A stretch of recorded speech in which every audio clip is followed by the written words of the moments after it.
এরই মধ্যে বারাসাত গভর্নমেন্ট কলেজের বাইরে 163 ধারা জারি করল প্রশাসন। মাননীয় জেলা শাসক উত্তর চব্বিশ পরগনা নির্দেশ অনুযায়ী উক্ত গণনা কেন্দ্রে 100 মিটার পরিধির মধ্যে 5 জন বা তার অধিক লোক জমায়েত করতে পারবেন না। 163 BNSS ধারা আইন অনুসারে আপনাদের উক্ত নির্দেশকে মান্যতা দিয়ে প্রশাসনের সাথে সহযোগিতা করার জন্য জানানো যাইতেছে। মাননীয় জেলা শাসক উত্তর চব্বিশ পরগনা নির্দেশ অনুযায়ী উক্ত গণনা কেন্দ্রে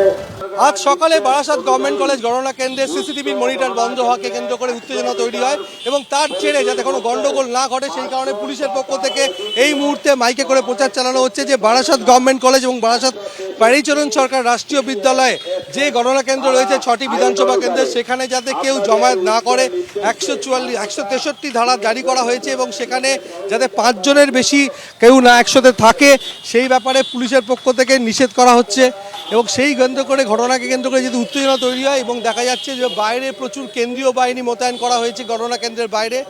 এবং সেখানে দেখা যাচ্ছে যে সকালবেলা 8টা 5 থেকে 8টা 22 পর্যন্ত 17 মিনিট সিসিটিভি ক্যামেরার মনিটর বন্ধ ছিল এবং তৃণমূলের পক্ষ থেকে অশোকনগরের তৃণমূল প্রার্থী নারায়ণ গোস্বামী ছুটে আসেন। তিনি অভিযোগ করেন যে 17 মিনিট এই মনিটর বন্ধ ছিল এবং এরপরে জেলা প্রশাসনের কর্তারা তারা গণনা কেন্দ্রে আসেন এবং তারা জানতে পারেন যে মনিটরের কেউ সুইচ অফ করে দিয়েছিল এবং কারা অফ করে দিয়েছে সেই বিষয়ে তদন্ত শুরু করা হয়েছে, পুলিশকে তদন্তের দায়িত্ব দেওয়া হয়েছে এবং এই ঘটনার জেরে বিজেপি প্রার্থী শঙ্কর চট্টোপাধ্যায় এলাকায় ছুটে আসেন এবং তার বক্তব্য যে এই ঘটনায় যখন তাদের স্ট্রং রুমের পাহারার দায়িত্বে যে সমস্ত বিজেপি কর্মীরা রয়েছে তাদেরকে পুলিশের পক্ষ থেকে ভেতরে ঢুকতে বাধা দেওয়া হয় এবং এই ঘটনাকে কেন্দ্র করে উত্তেজনা তৈরি হয় এবং যদিও প্রশাসনের পক্ষ থেকে বলা হয়েছে যেহেতু সিসিটিভি ক্যামেরার মনিটর বন্ধ করে দেওয়া হয়েছিল তদন্তের জন্য বেশ কিছুক্ষণ গেট বন্ধ রাখা হয়েছিল, পরবর্তীকালে গেট খুলে দেওয়া হয়েছে। পুলিশকে গোটা বিষয়টি তদন্ত করতে বলা হয়েছে এবং শুধু তাই না, স্ট্রং রুমের বাইরে যে সিসিটিভি ক্যামেরার মনিটর রয়েছে সেখানে